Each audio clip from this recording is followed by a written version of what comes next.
Coming up on today's show, Adam Page is no longer undefeated in 2021. NXT UK and Impact lineups for tonight. Just where has AJ Styles and Omos been? This day in history. And John attempts Backlash 2017 trivia and more on this 87th episode of the Daily Wrestling News Show.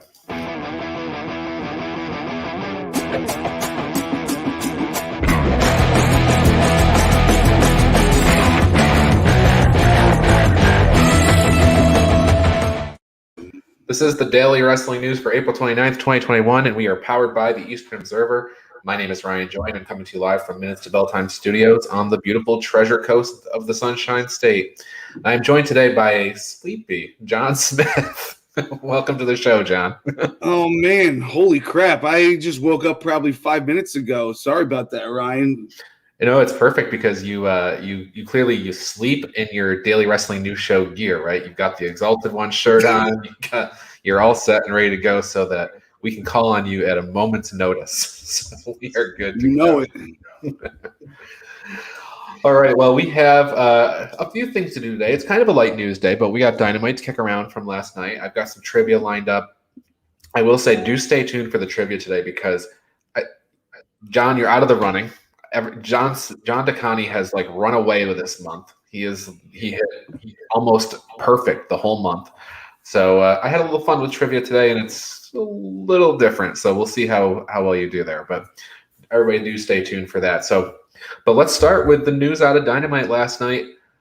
John, Brian Cage has ended Adam Page's undefeated streak.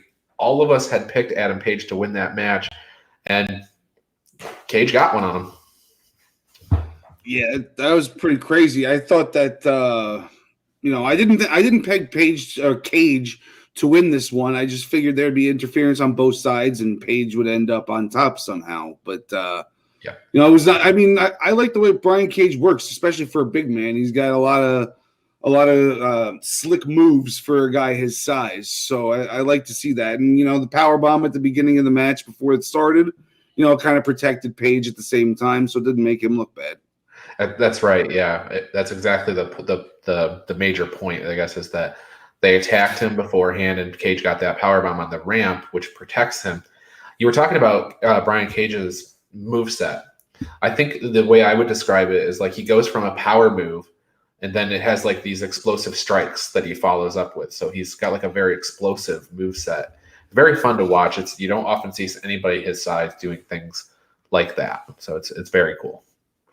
And I have in my notes upset because it's kind of weird to say that Brian Cage winning a match is an upset, but I mean, I didn't think Hangman Page was going to lose before he fought Kenny Omega. So, yeah, I guess in kayfabe world, it's not an upset, but us knowing what we know, it's pretty much a major upset. Exactly.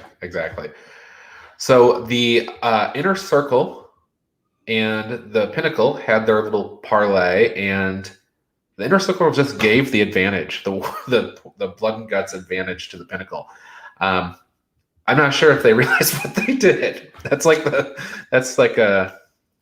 I mean, typically the heels get the advantage, right? That's typically what happens because that's how you get the heat on the baby faces. But in any case, it's just a little weird that you go that way. But they also revealed the rules. And it was different than what I thought they were going to do. It's a 5-minute starting period, and then every 2 minutes, somebody enters. And then when everything is done, then it's submission or surrender. So to me, that says no pinfall. But I was surprised by the 2-minute interval. I thought it would be a longer interval, and they would go with just the one match, kind of like they indicated a couple of weeks ago. But we got a whole lineup for next week. Yeah, I think the surrender is pretty interesting. That's probably how it's going to end. I don't know what they're going to do, but it seems like I've never had a match end by surrender. So maybe that could be the cool thing about this match. I'm trying to think. I've gone back and watched a lot of the historical War Games matches, and that was the initial rule set was submission or surrender. So submission, I guess you'd think is a typical, you're in a figure four and you tap out. Surrender, I think I've seen where a manager enters and throws in the towel type of thing. or like gives up on behalf of the team, or maybe it's kind of like the thing where Jey Uso says, "I give up because Roman's beating on Jimmy," type of thing. So I don't know. We'll see how it goes. I'm interested in next week's show. I think it'll be a good one. Yeah. And then later on the show, in the main event Darby, he's trying to steal Jey Uso's spot there. Main event Darby, he retained against Preston Vance again. But the thing that's interesting about all these Darby Allin matches week after week after week is that there's always a good moment during the match where I think it might possibly change. And all of us picked Darby here. But when he had him in that full Nelson, I thought, wow, maybe it might change here. So I think that's a sign of a good match, is when you think that. Yeah, especially with the little promo that Ken cut earlier with the about Brody Lee, Yes. And kind of made you, when you bring him into the picture, it almost seems like, they might do it, Exactly. But real good match. The rest of the Dynamite kind of went as expected, I think. Chris Statlander got her win over Penelope Ford. No big surprise there. The fun thing, though, was when Kip Sabian found Miro in the back to just kind of, no big deal, just wanted to reconnect with him or whatever. And Miro gave him a little bit of tough love, John. That honestly, that confused me a little bit. Maybe I've been fast forwarding too much in the recent weeks. Okay. But I was very surprised to see Miro beating the crap out of him in the back. Maybe you could fill that in for me. So Miro has done these promos the last few weeks, and he's basically said, I've tried to call Kip. I don't know where he is, but it doesn't matter. I'm going after these titles. When Kip gets back, it doesn't matter if he's on my team or not or whatever. I'm going. So he was getting irritated because he couldn't get a hold of Kip. And so Kip reconnects with him. And the part that I love the most is that at the very end, after Miro slams Kip's wrist in the door, Miro gets down, gives him a hug, and says, "I forgive you. Good talk." That was awesome. It's like Miro's the head of the table or something. If he was Samoan, I think he might be challenging for that spot. But and then Orange Cassidy defeated Penta. Another bunch of classic Alex Abrahantes in there. Penta says this and Penta says that, but ultimately it was the orange punch with the mic to get the victory over Penta. So that's how that one concluded. The Young Bucks, they're wearing some really weird gear now. Nick Jackson has fur on his head and stuff like that, but they used a low blow to get past Matt and Mike Sydal. And then in probably one of the most one of the moments that made you pop the most is that we had the Factory got their win over the Nightmare family.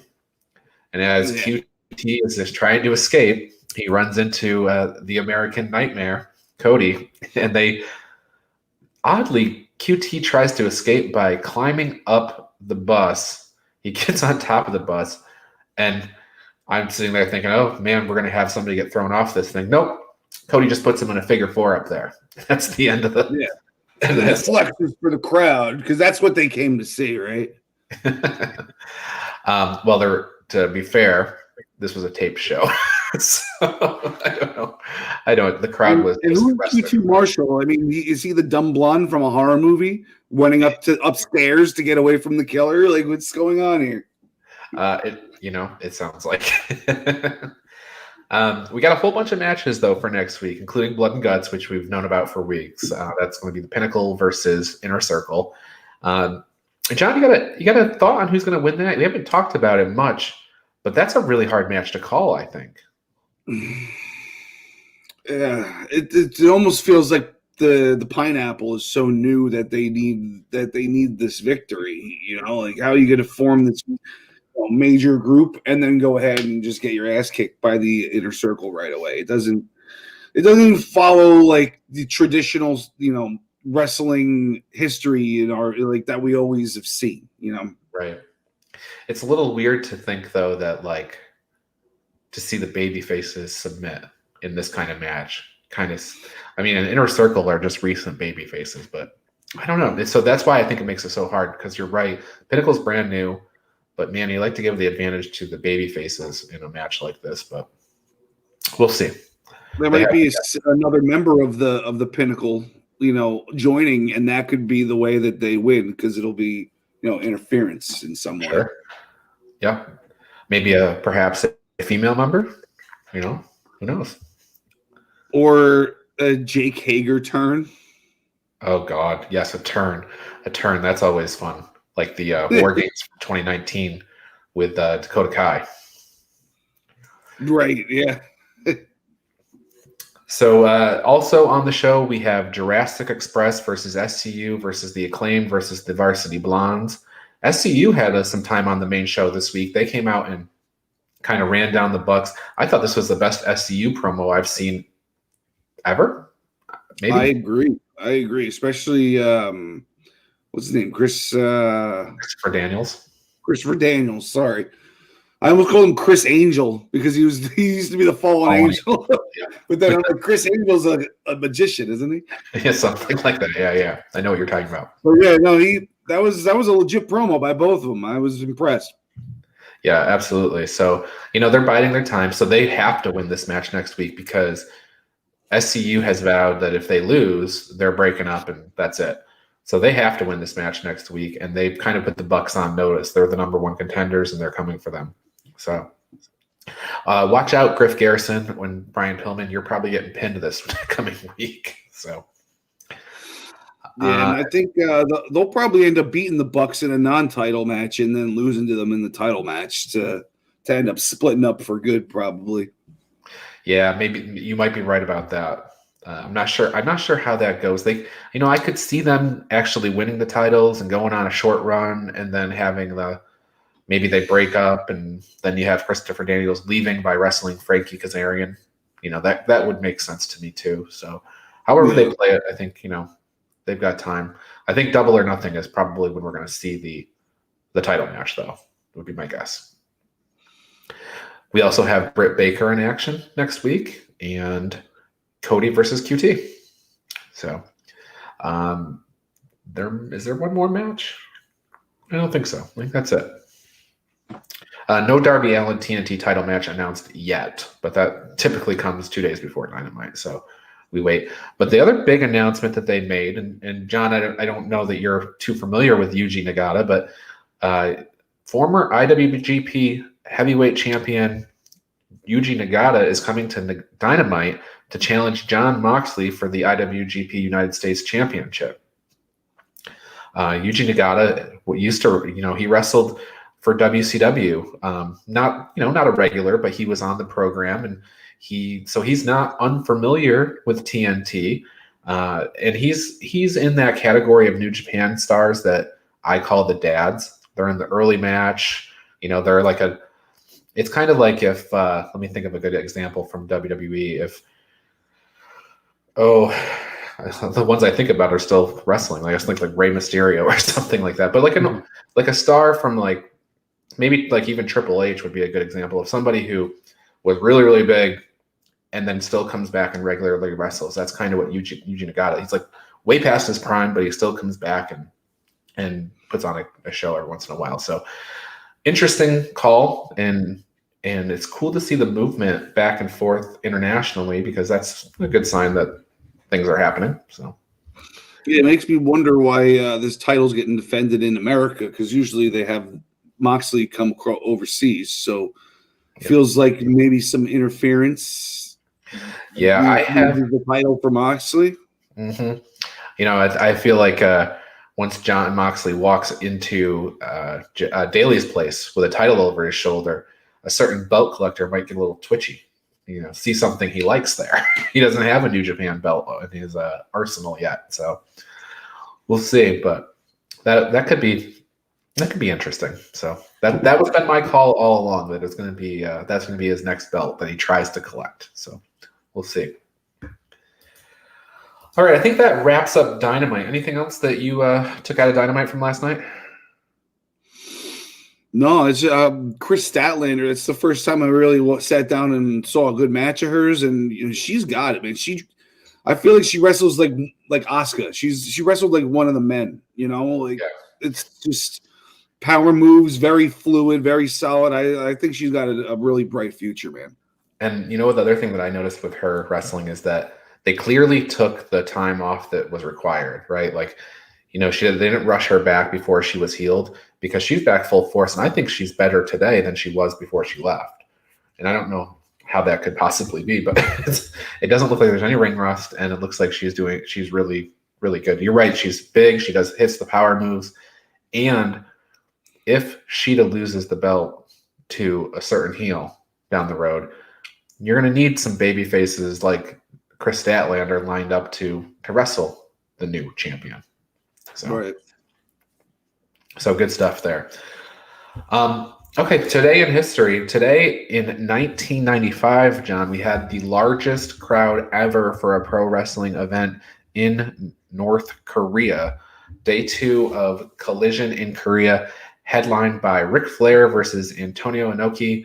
190,000 fans. It broke the previous record of 150,000 fans that was set the day before, because Collision in Korea was too big for one night. So there you have it. And then this day in 1999, how about this one? The first ever SmackDown aired on UPN. It was a pilot. The show wouldn't be a full-blown show until August of 99, but today is the anniversary of our first ever SmackDown.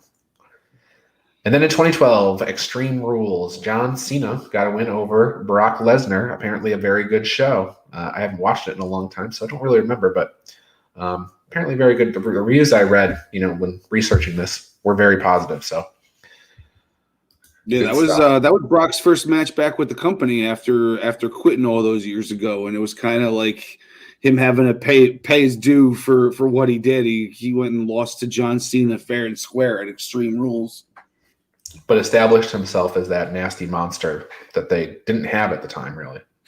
Yeah. So, all right, some other news coming up that I have here. So, remember a while back we reported on the untimely death of Tiny Lister Zeus. Well, it was revealed recently that he actually passed away from heart disease. At the time, a lot of people were speculating COVID and whatnot. He did test positive for COVID, but the official cause of death that was recently released is heart disease. And a bunch of other fancy words before the word heart disease, but that was the two that I could pronounce. So those were the two that I said. ROH last night premiered the first episode of Women's Wednesday. 4 new female talents were on the show. Roxy, Max the Impaler, Lainey Luck, and Hyan. It was a little choppy. This was the first time I've seen any of these women on television, so we'll see. They're going to have more matches every Wednesday, so we'll see how this progresses. And eventually they do that women's tournament later this summer. So, and John, I think you were saying before that they should be choosy on who they get. These are a couple of these names I heard of before, but I hadn't seen them work. So I think they're using this Wednesday as sort of the way to kind of like pick out who they're going to put in that tournament and maybe sign to contracts. So. Okay. AJ Styles and Omos have been announced for Raw. So this will be their first appearance since WrestleMania. I believe AJ Styles said that they have been partying in Nigeria. That's not true, though. I think one of them has not been cleared as the actual reason for them not being on. So there you have it. Later today on NXT UK, Eddie Dennis and The Hunt versus Gallus, Mako Satomura versus Afa Valkyrie, and Teoman versus the debuting Rohan Raja. John, I'm not sure, are you following NXT UK these days, or are you? I try. Yeah, I think I missed it last week, but I've been keeping up pretty recently, though. Yeah, I'm really interested in this Mako Satomura and Afa Valkyrie match because Valkyrie is undefeated. But she really hasn't been tested. So Mako Satomura will be a test. So this should be an interesting match. Yeah, it seems like Miko's probably going to win that, but maybe some heel tactics by Valkyrie. Yeah, or interference because they've got enemies for sure. And then on Impact tonight we have the X Division Championship on the line. Josh Alexander versus Ace Austin. Kenny Omega is going to be in the house. He'll be in the ring. They made a specific point to say that he's not going to be, in a limo or a trailer or anything like that. He'll be in the ring. Taylor Wilde returns to face Kimberly, and W. Morrissey making his debut. So not a loaded lineup, but there's enough stuff there to be excited about. And Josh Alexander versus Ace Austin should be at least good, but potentially great. So yeah, I got Alexander winning that one. I'm mostly curious to see what they do with Morrissey moving forward, because that signing was out of nowhere. Yeah. Well, he has been rehabilitating, and he had all kinds of problems and stuff when he left WWE, and he substance abuse and stuff like that, and all that's cleaned up, and he's been working very hard, clearly working very hard in the gym. Looks great, and yeah, we'll see if he gets to speak and how that has progressed since his WWE days. So yeah. I'm anxious for that, because he's enormous, John, and you can't teach that. If you've been wondering where the lead NXT referee Drake has been, well, Fightful has reported that his duties were reduced in recent months, and he was even suspended earlier this year because apparently he holds some very radical beliefs and has used his position as a WWE employee for that agenda. He was suspended earlier this year, like I mentioned, and recently he even, at backstage at NXT, zoomed into a county commissioner's meeting from backstage. So apparently that's what's up with Drake. I don't even know who this referee is. Yeah, you would recognize him. Drake Wirtz or something is his last name, but he usually does all the main events up until 2 or 3 months ago. Is he the really, really tan one? Yes, that's him. Okay. I got you. You should have made the headline, the really, really tan NXT referee. And Jason Jordan is the new lead producer for television. This comes after all of the shakeup in the talent relations department, after the Mickie James garbage bag stuff. So John Cohn was also removed from talent relations, but he's brought back in, and now he's actually second in command in talent relations behind Johnny Ace. And Jason Jordan took Johnny Ace's position as the lead producer. So interesting. I guess we'll never see Jason Jordan wrestle again. He must never be cleared to wrestle. People will remember him as Kurt Angle's son. So it would have made so much more sense if Gable was the son. Like I thought what they should have done was had some sort of 23andMe mix up, where like when they were a tag partner, they both swabbed their cheeks, but they put it in the wrong envelopes. So then Jason Jordan all of a sudden thinks Angle's his father, but Gable is clearly the son of Kurt Angle. It makes on so many levels it would have made so much sense. Yeah.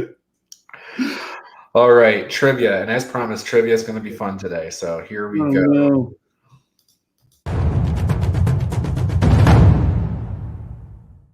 Trivia is going to be brought to you by the Body Slam Brigade newsletter. Each week I compile all the week's top stories, like the ones we just talked about and more, and I put them in a quick-to-read email that's divided up by company.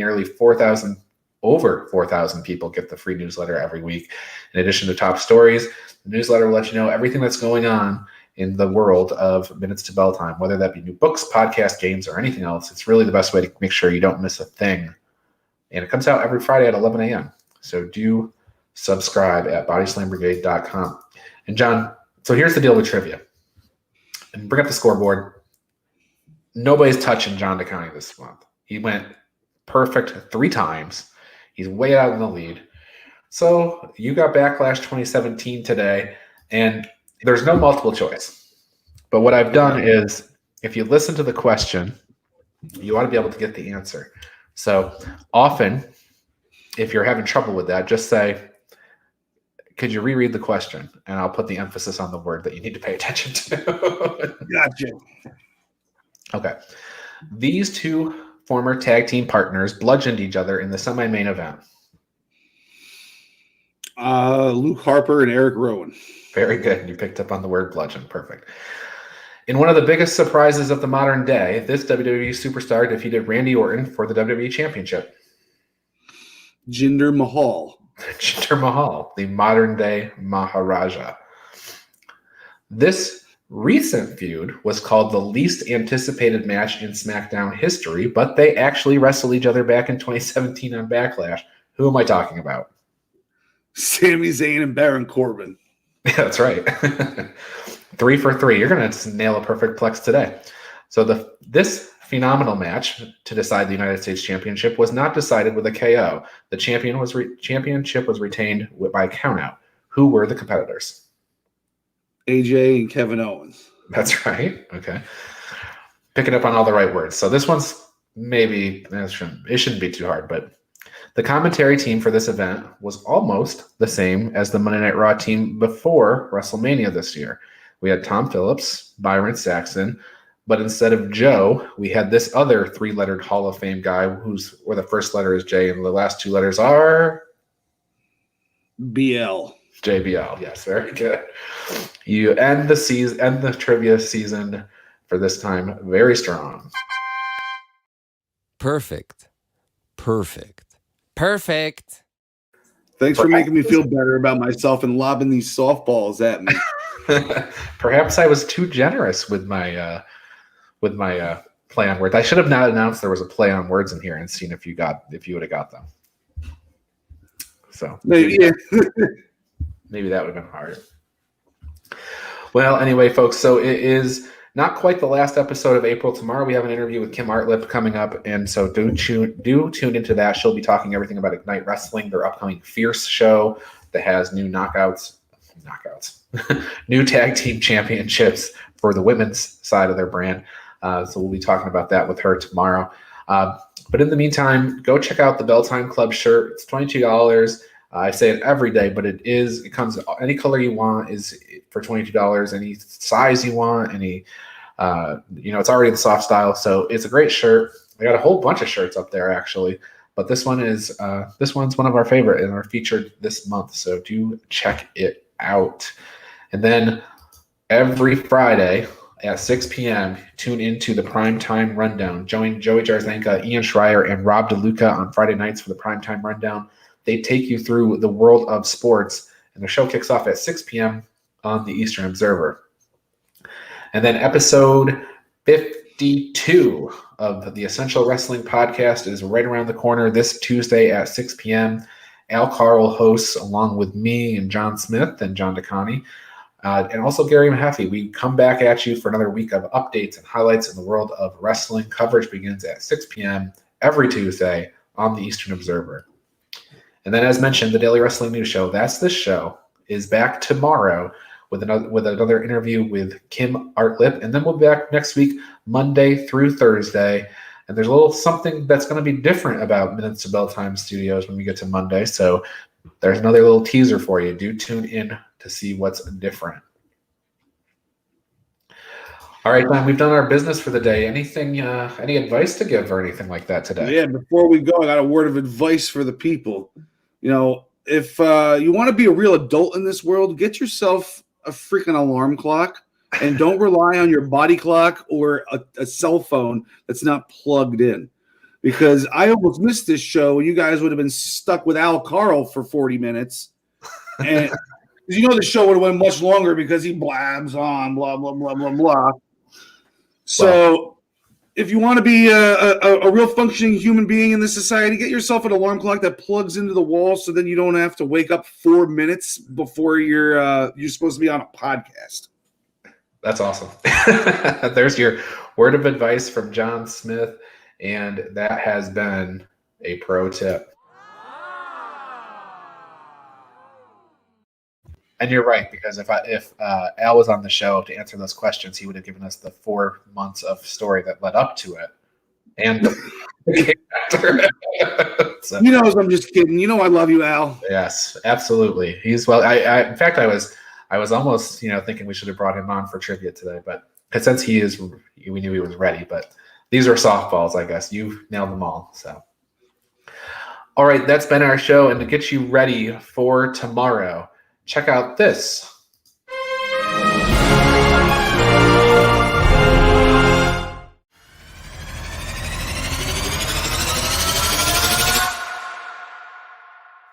Bye.